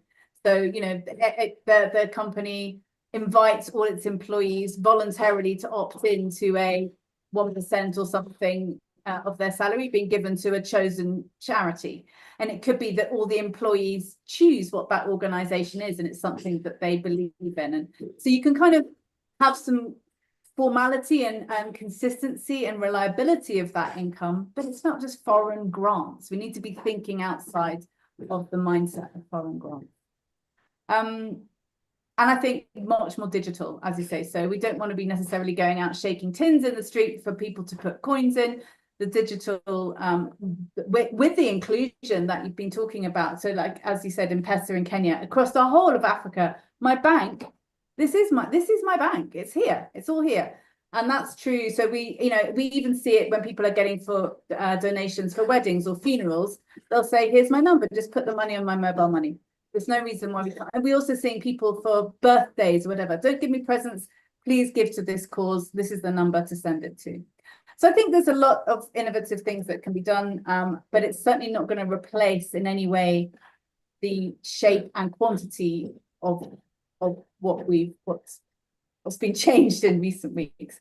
I don't know if that's what you had in mind. I'd be interested to hear what others have to complement what I've said. Yeah, all right. Thank you so much for your answer, Samantha. I think it's very interesting to hear about what Zambia government does in the sector, that they put like confidence to get the funding from the investors rather than just like asking for like money to, you know, funding like the required budget, but instead like showing like the program and the impact directly. Yeah. Let me just briefly make sure it's the Zambia Governance Trust, not the Oh, Zambian government. okay. Zambia It sounded Governance similar. Trust. Zambia Governance Trust, yeah. Right. Okay, thank you so much for the corrections. All right, so the next questions is for Dr. Basu. What are the common mistakes NGOs make in budgeting, and how can they be avoided? And thank you, Davida. Let me first outline the scenario. Their scenario could be the budget for the annual calendar year or the financial year. The budget could be for a specific project, or the budget could be for a specific donor's continuing project for more than 1 year. The second scenario could be that an NGO is a revenue generating NGO. That is for livelihood project they provide, and the people's being the beneficiaries, they get some money from the work they do. or non-revenue generating NGOs, and there could be a hybrid method also. The points I'm going to make are applicable for all of this. The first and the most important point I want to make it that none of the budget at times is zero-based. The assumption should be zero-based instead of depending upon what happened in my last project or last calendar year, and I do a tweaking of inflationary adjustment or some other adjustment and present the budget. The second mistake is not broad-basing the budgetary process. When I say broad-basing, I mean that the stakeholders who are involved in the field, that is the external and internal stakeholders, as also the donor community or grant providing community, their inputs also should be taken instead of depending upon your own wisdom and your own experience, because you can get much more better suggestions in terms of scenario planning, etc. The next point is ignoring and not understanding or underestimating or not considering the administration expenses. What the NGOs make a mistake, and I have seen in my personal experience for a large international NGO where I was a member of the trustee board, that in the zeal for getting more money, what they do, they underestimate, or they don't talk about administration expenses and only accept without knowing what would be the cost, and they accept the allocation between administration cost and the project cost which the NGOs give. That is not the good thing to do. In India, corporates are supposed to allocate 2% of their last 3 years' profit for social purposes, which is called social responsibility. In that, NGOs can get money, but for that, what Samantha and Richard has said, both are equally applicable, is the excellent reporting, accounting and reporting, which should be reliable and staying on mission. That's the most important thing. At times they deviate, and that's the mistake they make in budgeting. Next is they at times adopt too much of rigid approach in budgeting without understanding how the emerging scenario may pan out. So they don't do the plan B and scenario planning. Next is at times they make mistakes instead of money without going to people who are the people of the local area, because the local dynamics at times play an important role in the expenditure of executing a project. So they should go to local people where they are executing the project. There could be experienced people, and they can approach them in their process of estimating the cost of executing a project and the expenditure in that locality. The most important thing in the next area is the lack of transparency in cost expenditure reporting. That means they do not give the variance analysis of budget versus actual. So the donor and the grant provider community make a image of the NGO that, hey, here is an organization which is not transparent, doesn't give us information, doesn't give us regular input of what actually they budgeted and what they have spent and what is the reason for variance. And they at times do not make sufficient provision in their budget to comply with the terms and conditions put in by the donor and the provider and the money provider. Next is the not keeping a ready-made position of confidence. That means the people who run the projects, they feel that they are confident about running the project.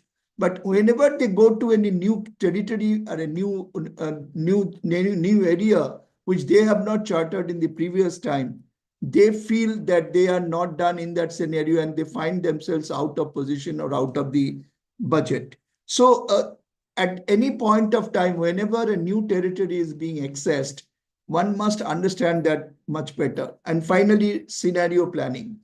Budgeting is all about predicting. And in the prediction, your assumption should be that you do a environment analysis of the external environment and the internal environment, and also consider all the elements which can cause you costs and all the elements which can cause you lesser input of money or lesser flow of money. So these are some of the mistakes NGOs do, I believe, in their budgeting process.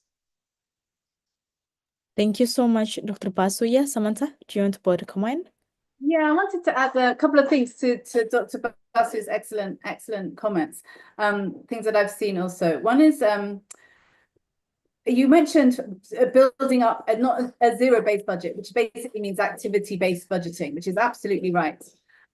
And then one of the reasons that organizations struggle to report against an activity-based budget is because of financial coding. So if your coding is by the nature of the inputs, salary, premises, travel, etc., and yet your activity-based budget is activity 1.1, activity 1.1.2, activity 1.1.2.2, and all these different subsets of activities, you can end up with a very long budget worksheet. And so my recommendation, and what I've seen work in practice, is do your budget worksheet by activity, consider the resources, consider the inputs, etc. And say that worksheet comes out as a total of $100,000, 100 million, whatever it is, then restate that same number, same total, but according to your chart of accounts, input, natural expense classifications. And then it's much easier to report against it. You still, of course, do need to do some internal tracking, but it's far fewer rows for donor accountability. It's much easier to produce. It can spit out of your accounting system much more easily. And in the harmonized donor reporting format that we've got, it's by natural expense classification for that reason. So that's my second top tip is your budget worksheet should contain so many notes and comments and clear calculations that if you go under a bus, somebody else should be able to pick it up and implement that project because they understand all your assumptions. So you cannot go too far on recording notes and comments and assumptions. So those are my top tips in addition to the comments. Yeah. Thank you so much for your comments, Samantha. So we have 4 more questions left, and then I kindly ask for each speaker to answer at maximum 2 minutes because we have like time limitations, and we receive some questions from the audiences that we're gonna answer at the end of this Q&A panel. So next question, still for Dr. Basu. So what are the key financial indicators NGOs should monitor to measure their long-term financial health and also impact for sustainable development? Thank you, Davida, and thanks, Samantha, for adding to my points of the previous questions. Let us talk about, in this particular question, instead of first talking about key financial indicators, let us talk about something called OKR. That is objective and the key result areas. Unless we know what is the vision, mission, and purpose of the NGO, we may not be able to stay on mission of the company, of the NGO. So let us take a livelihood project and bring about the details on it. If it is a community livelihood project where the NGO is a facilitator and giving money, the purpose is to make arrangements for people in the lower rank of the society to start earning by certain activities. That is the objective purpose. The objective is that the people who are working in your project is generating some surplus which can help them to live their life. So we talked about the purpose, we talked about the objective. Now, what are the KPIs here in this kind of a situation? KPI is project cost per beneficiary, income generated per beneficiary, capital expenditure versus discounted net cash flow over the period of the project, and capital cost versus administration cost. So the financial indicators need not necessarily be a straitjacketed fit-all size kind of program. It should be definitely based on individual projects befitting the need for tracking, monitoring the performance of that particular project. Coming to the traditional indicators which NGO must definitely look at is the trend of value of donation or grants coming over the years, and who are our donors. So community donors, that is crowdfunding, and what is the percentage ratios among these type of donors. Next is the rate of growth in the expenditure, administrative expenditure, and how much is avoidable and how much is not avoidable, percentage of that, and work on it regularly. Trend of administration cost going above more than the rate of inflation of the country. That is very, very important. And the areas where savings have been done and why the savings have got generated. So budget versus actual, was there any savings, and the ratio of that. Percentage of grants and donation versus the administration expenses, that could be another indicator. These are all connected with donations and grants. In terms of long solvency, Samantha talked about unrestricted grants. So how much reserves have been created for serving in period where there will be relatively lesser flow of grants and donations. So that is giving you a long-term perspective. Net asset growth, the percentage trend of growth in net asset, that could be one very important ratio. If the NGO is permitted to take debts, so debt to reserve ratio could be another very important point. Cash flow analysis, of course, will be very, very important ratio in terms of average monthly inflow versus outflow percentages. Average credit period provided by the creditors and average payment period we give to the service providers, that's very important. Another very important indicator, and that is my last point, is donors dependency ratio. There are three indicators. The first indicator is donors retention policy ratio. That means we had a donor, we lived, he didn't stay with us, or average life of a donor with the NGO. That's very important. Donation versus grant, restricted versus unrestricted donation. And finally, in-house staff versus out-house volunteers who come from either corporates or voluntary organizations. That's a very important ratio one must keep, which is a non-financial indicator, but that helps us to reduce our cost of delivery of the projects. Thank you so much, Dr. Basu. Very insightful, and I like that when you mentioned about OKR. I think it's very powerful tool for every NGO to implement that OKR method to make sure that the budget is also on track for achieving particular objective. Thank you so much. So next questions, it's gonna be, how can NGOs effectively communicate their impact to attract sustainable funding and long-term support? And then I think Richard is the best person to answer these questions. Sure, thanks very much. So noted on the relatively short time, I guess that the most important point here is that if you're not setting the narrative, somebody's going to be setting it for you. So you need to be on top of the messaging early on. In terms of attracting sustainable funding and long-term support, I mean, you can come back to thinking about what long-term funding actually is. It's things like your subscriptions, it's endowments, it can be returns on reserves if you've got a policy for investing those. It can be rent. One of the areas that some charities do look at is royalties. So to the extent that they've got members who are producing articles, etc., and they're able to put that into an into a magazine, for example, or onto a website and generate revenues from that through either advertising or subscriptions. Those are all valuable ways of doing it. If you're looking at it from a donations point of view and turning those into a longer term thing, you need to take your financial reporting, which I'm sure is going to be of a very high quality after we've applied the proper standards to it, right? And you need to move to some sort of second order thinking along the lines of the CFO, CEO's statement that you would get in a company set of financial statements, right? So you can think about, for example, waves of funding, right? Or waves of activity. So I do an activity, it goes like this, it peaks as the activity is delivered, and then it starts to taper off as people forget about it. And what I want to do is I want to demonstrate that I'm timing my activities so that that tail is getting higher and higher and higher, and I'm improving the baseline over time. That's a very good way of demonstrating to somebody not only that you're doing these projects for impact, but you're thinking very much about the long-term effects of it. And if you want long-term funding, you need to demonstrate long-term effects.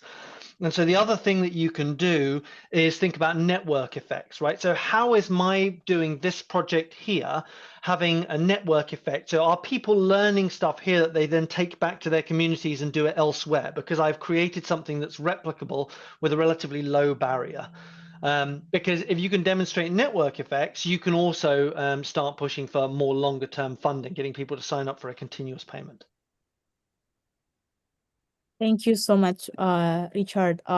It's very interesting about the long-term effects and also network effects that you mentioned, because I think it's really important for NGO to have that kind of effects to ensure that having like sustainable operations and also impact. Okay, so next, what strategies can NGOs use to build financial literacy and capacity within their teams, especially in resource-limited settings, which is, I think this is like happen in many NGOs around the world. And Samantha, maybe you can go with these questions. Well, I can share some of the resources that I'm familiar with, and I'm sure there are others out there, and maybe we should sort of, if anybody knows of any, just put them in the chat, because I'm sure there are lots. The two that I know best are Humentum's own free resources, and that includes, for example, the Humentum Finance Health Check, which is a really easy to use like assessment checklist, and you can go through and assess your accounting and your budgeting and your financial reporting and your internal controls and your governance and your staffing. And it's meant to be a self-administered checklist that can help you do a kind of assessment, and you get a score of weak areas and strong areas that can help you know what to improve on. I was involved in writing that back in 2009. It's been really popular. It used to be called the Mango checklist. If any of you have ever heard of Mango, it was very popular. So I would really recommend that as a first go-to to identify strengths and weaknesses. The other thing that I'm very strongly aware of is something called Finance D Pro, Finance for Development Professionals, fmdpro.org. Again, they've got a free to download big guidebook that's got lots and lots of details: how to do activity-based budgeting, how to do budget monitoring, how to set up your coding systems, all sorts of things. It's not really written for accountants, it's written for people who have to manage finances on projects effectively. But lots of free, that guidebook is free to download, and there are lots of videos as well on that same site, the fmdpro.org site. You might also try to engage locally with if you've got peer networks. So in Uganda, we have an Uganda INGO finance network, and there's a similar one for local organizations as well. So we have peer-to-peer, we've got a Google group, we've got a WhatsApp group, we ask each other for help. So I think that's a great resource as well. And that's helpful for specific issues. So not like train me in, blah, blah, blah, but like, I've got this specific problem. Has anybody else dealt with this, and how did you do it? So I would really recommend that self-help kind of approach as well. But those are some ideas that I can share. I'll put the links to those resources in the chat. But I'm sure there are others. And FMD Pro, by the way, and the health check are available in lots of languages, including Arabic, French, Spanish, lots and lots of languages, which also makes it accessible. Yeah, thank you so much. It's very helpful. Dr. Basu, you want to add something?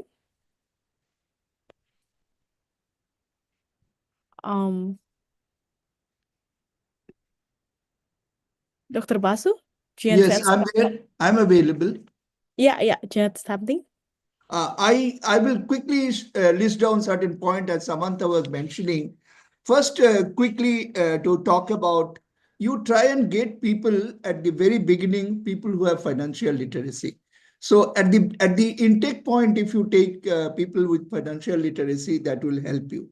The second point is that try and approach the local B schools, local undergraduate schools, etc., to give you volunteers who will be very happy to put 3 people. In fact, the MBA Institute, on whose behalf I used to be a senior professor, we have a plan of sending our students compulsorily for 3 weeks to an NGO, and and they have to submit a report which will be a part of their getting the promotion to the next year.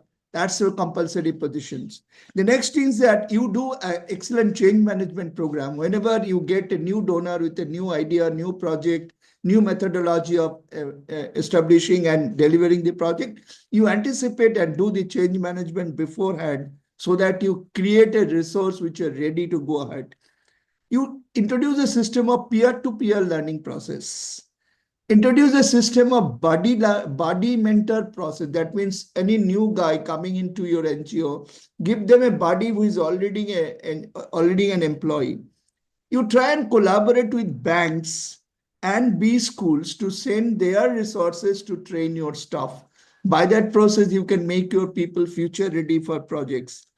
You, of course, can go for online learning and give them the facility. You can introduce even online training with an evaluation with LMS, Learning Management System. You can request your own donors and the grant providers and multilateral agencies to send their volunteers to you to make your people ready. You can involve the junior people in the regular monthly review process so that they come to know what is happening in the field. You can send your own office administration team by way of multitasking to the field so that they can also participate in the delivery process of the services instead of getting themselves restricted to office. And you can have a well-circulated multitasking possibility. For that, you should have a provision in your appointment letter. Finally, a couple of quick points on your routine mundane job should be given to computer and people should be made free to work for the project delivery only. You should empower your people with adequate authority so that they take ownership. And by taking ownership, that ensure delivery and your monitoring and tracking requirement reduces. So these are some of my important suggestions for you to do capacity building. All right. Thank you so much, Dr. Basu. Very insightful. I've taken a note for myself as well regarding these questions. So last but not least, we have questions for Muchaba Khalid. So as Web 3.0 continues to evolve, how can organizations build the technical capacity and regulatory awareness needed to leverage Web 3.0 for greater financial accessibility? Thank you. I mean, that's an interesting question. And then Dr. Basu also answered quite a lot of that. So I won't repeat what he said because that was all very well said. But before that, I wanted to just mention, because there's a lot of talk about the regulatory element and the reporting and everything. And it comes to a very interesting video I was watching a couple of days ago of someone who was heading a developmental organization in Africa. And he said, I was doing my field visits, and during the numbers, something came across that they were doing a sanitization or sanitizing process of, I think, installing toilets or something in a village, right? And he went to see it, and he saw they were just a single toilet there, and the budget for that was $40,000, and he knew that they spent $2,000. And he tried to go and dig deep. There wasn't corruption, believe it or not. They said, so his team on the ground said, all the reporting, all the paperwork, and all the things we want to ensure that the money the NGO was putting is not stolen by the people, And then his reply was, the people didn't steal the money, you guys stole the money, right? Even if it didn't go into your pockets, you essentially stole 40,000, which you could even just give it. Like, forget the toilets, you could just give it to the people, right? And that's where I think we need to be very careful. And there's a very fine line between over-reporting, paperwork, all of that stuff. And that, again, technology can be leveraged. Coming on to the question you asked. I think apart from the capacity building side, which Dr. Basu was very rightly said, that you need to have maybe with business schools getting involved and getting internships, secondments, and all of that. I think one of the very interesting things I saw from my experience working with banks and financial institutions as well was partnerships with startups. Because I think when was it, like 2014 or 13, when fintech started to come, and technology companies started to get into finance, I mean, people are saying, oh, this is the next Apple moment or BlackBerry moment where, banks would cease to exist in 5 years and it'll be all by tech companies. And we all know that didn't happen, right? But the most successful startups that did go through that process, you have the Stripes and all of those, were who partnered with financial institutions, right? Because there's one very interesting thing, me as a person, I would rather give my money to a financial institution than tech pros, right? Yeah. But having said that, if you have this ecosystem where you have a partnership where they know what they're doing and they do what they do well, and you as a financial institution or an NGO or any institution, you know what you're doing and you do what you're doing well. It just makes sense. It's a cheap way of fostering partnerships. So I think partnerships, industry partnerships, it would be the best way, because it's such an Web3 is such an evolving field. Like, I can say something right now and you can literally debunk it tomorrow, because things can change so fast in this space, right? So I think partnerships would be the best way moving forward, apart from capacity building, which already has been mentioned. Yeah, totally agree that partnership is really important thing for NGO to have growth. Thank you so much, Muchaba, for the answer. Yeah, Richard, you know, add something, and then Dr. Basu, you sure. can Naveen, add. I'll just make only one comment after Richard finishes. Just one line comment. Yeah, well, just very quickly, Khaled makes a very good point about public-private partnerships. You just Yep. got to be really careful about how you manage them, because they can be, you don't want to be seen, if you're a charitable organization, as moving into for-profit areas unless you're very clear about what you're doing. You have guide rails, and it's just manage it carefully. That's all. Yeah. Dr. Basu? David, just I would request your chamber to please introduce one webinar for NGOs jurisprudence. In that jurisprudence, you can also cover the accounting standard which Samantha was talking about. And NGOs jurisprudence will make everybody aware of what legal rules and regulations, what multilateral agencies rules and regulations, which are not donor specific, and what ethical rules, ethical regulations one should maintain while running an NGO.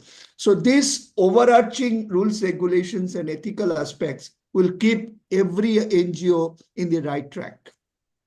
Yeah, well noted. And then I'm sure Mariam is also taking the note for that. Thank you so much, Dr. Basu. So yeah, that's all for the questions for the Q&A panel. Thank you so much. We received also questions from the audience, but I saw that some of them have been answered by the panel as well. I'll see if there's like any other questions. Okay, so there's one questions for Khalid regarding the QYC. So to what extent do you think QYC requirements prevents the unbanked population obtaining access to banking facilities? The KYC, because I Yeah, don't the know see your the client.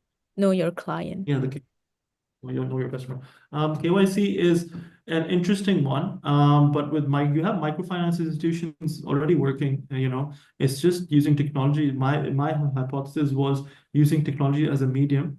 You have microfinance institutions. You have a great institution in Pakistan called Humentum, which gives non-interest bearing loans just free of cost, and they have a 99.9 something payback ratio or something. So their non-performing loans are extremely low, extremely low. So I'm not saying that we change any of the stuff that's doing. I think just the tools and the infrastructure needs to be updated, and the mindset needs to be like of a startup, right? When you have a startup, you need to have this line where you don't burn cash, but you also have impact, right? Easier said than done, Yep. I know, but just a mentality which is different than what the current mentality in certain places. Not all, obviously. I hate generalizing, but it's currently some of the way NGOs approach things. Maybe we can approach them as a bootstrapped startup. All right. Thank you so much for the answer. So already 9 a.m. in my time right now, so it's been like 2 hours that we spent together in the webinar. It's been a wonderful sessions for me personally, and I hope for the audience as well. And then before we wrap up, I'd like to remind everyone that today's webinar was recorded and then will be available for playback on ICTA platforms. We hope that you found today's session valuable. Thank you again for joining us, and look forward to seeing you at our next event. And thank you so much for the panel, and you have a great day. Thank you so much. Thank you. Thank you, Thank you Davida, for all. your excellent comparing the program. Of course, thank you so much. Take care. Bye.